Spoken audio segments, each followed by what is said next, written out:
Mel's South Shore Bowl on the Bay outside of San Francisco and Alameda. Come down to the final game, and a non-winner who's captured the crowd here throughout the whole week, Toby Contreras, 25 years old, from Kansas City, Missouri, trailing by 4 against Charlie Tapp, who comes into this final game with 2 victories this afternoon. Contreras, strike up, can take the lead. Stay down. 2-7-8. Made the adjustment. Remember, he went high on that lane in the second frame and got a split, so he moved a little farther to the left with his feet and gave it room. Expected it to come back. Not so. 2-7-8. Not a real tough split, but you want to hit the 2-pin on the right-hand side, drive it into the 7, let the ball carry out the 8.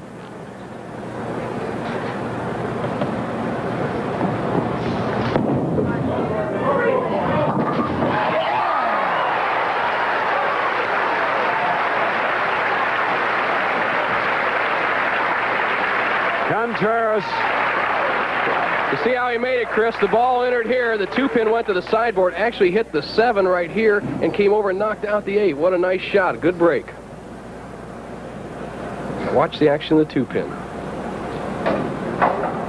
To the sideboard. Keeps him in the match. 25-year-old bachelor from Kansas City.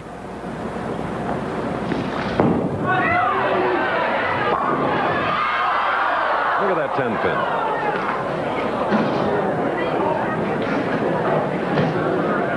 Solid, right in the pocket.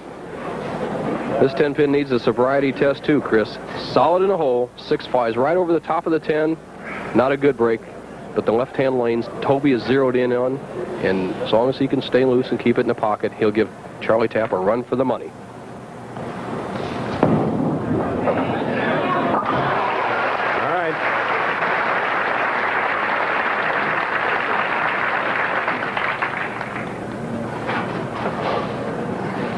Now Charlie Tapp.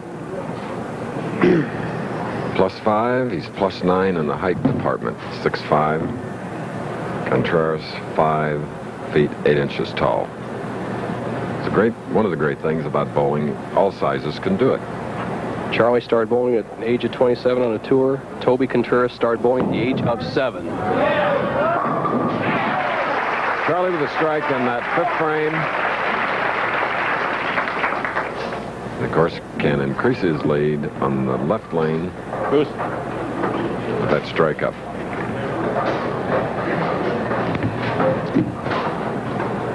Charlie asking for a re-rack. Once again, the left-hand lane, we thought we'd see a few of them on there. The 3-pin just slightly off spot. Not much you can do about it. Sometimes it comes up on spot, sometimes not. But you're only allowed 1 re-rack a game.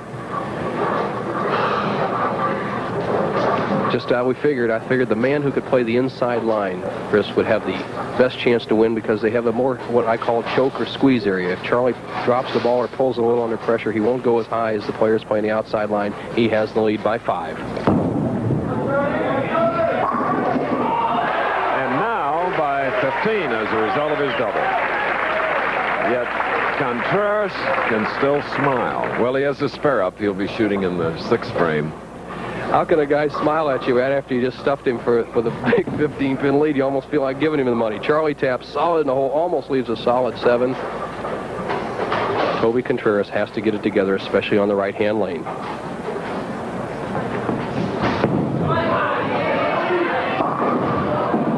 Three, 6-10 for the man who proves that you use less facial muscles to smile than you do frowning. Well, he better convert this as Mom and Dad look on, or I think he'll have trouble smiling even, Chris. 3-6-10 across lane. He's having trouble with the right-hand lane. He has to use more speed. He's a little slow. The pressure is working on him.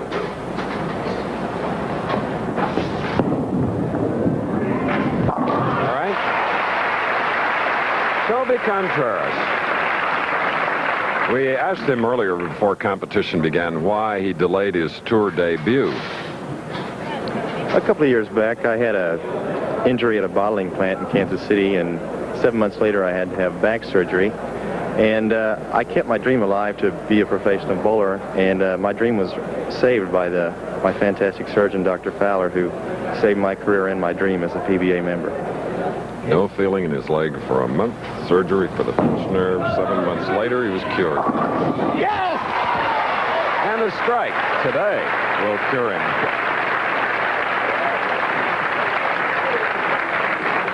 And can he turn the crowd on? He gets a good break, trips the 4-7 out with the 2-pin, and if you notice before Toby made that shot, he closed his eyes and either said a prayer or went through a mental checklist. Whatever it was, it worked in the 7th. He has a strike up. The Liberace of bowling. Toby Contreras going against Charlie Tapp.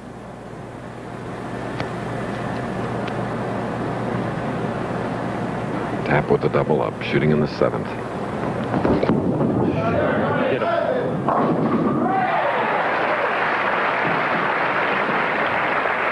Three in a row.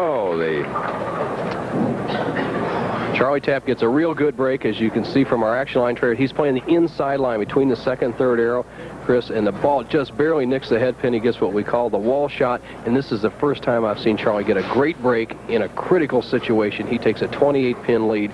Another 1/8 of an inch, that would have been a bucket and a tough spare, and we could have had an even match. See the tension. 3-bagger. Shooting now in the 8th, leading by 28. Could be more.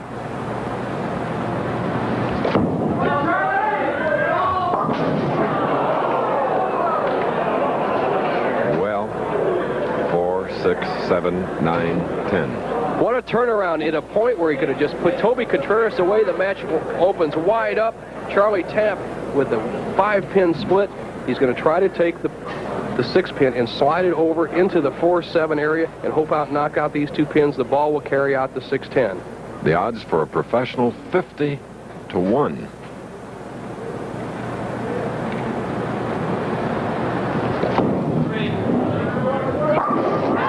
All but one. Great try. A lot of speed. Charlie Tapp went for it. Chris, and the great importance of that was pin count. Charlie Tapp had a double working. If he had gotten just an 8 count instead of a 9, he would have been only ahead by 9 pins. Instead, he's ahead by 11. That forces Contreras to get 2 strikes to take the lead instead of 1. Imagine that as we see the replay. 6-pin hitting against the 9 goes over into the 7. If you're going to make it, it'll bounce either against the sideboard and come back and take out the 4. Strike up.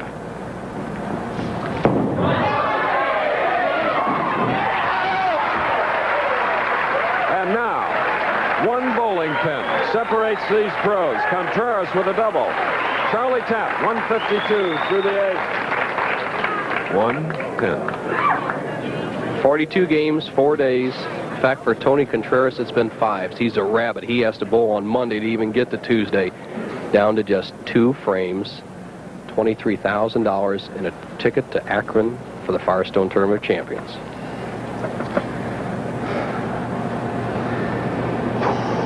One ball. Just one ball.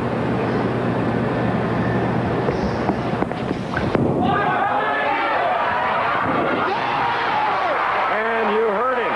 One ball. Wireless microphone. You can see it there up near his chin. Oh, acknowledging the crowd. Show business. The ball speaks for itself. A tremendous shot, the best. But after that ball knocks all the pins down, watch Toby Contreras. Harry Smith, here we come. Remember the great Tiger. Tapp is trailing for the first time in the match by 9. Winner of 2 games with a 255 average, getting into the finals. Tapp. Brooklyn. Foundation strike for Charlie Tapp. Charlie Tapp got a good break in the 7th, couldn't capitalize on it in the 8th, got a tremendous break in the 9th, needs a strike to retake the lead from Toby Contreras. Five pins. $23,000 ball for Charlie, more than that for both players. That's first place, neither one of them eligible for the Firestone. It's amazing how those pins don't look quite on spot when you need one shot for $20,000 or more, Chris. Harry Golden, the tournament director, agrees. There he is. Charlie Tapp must strike on this ball to retake the lead.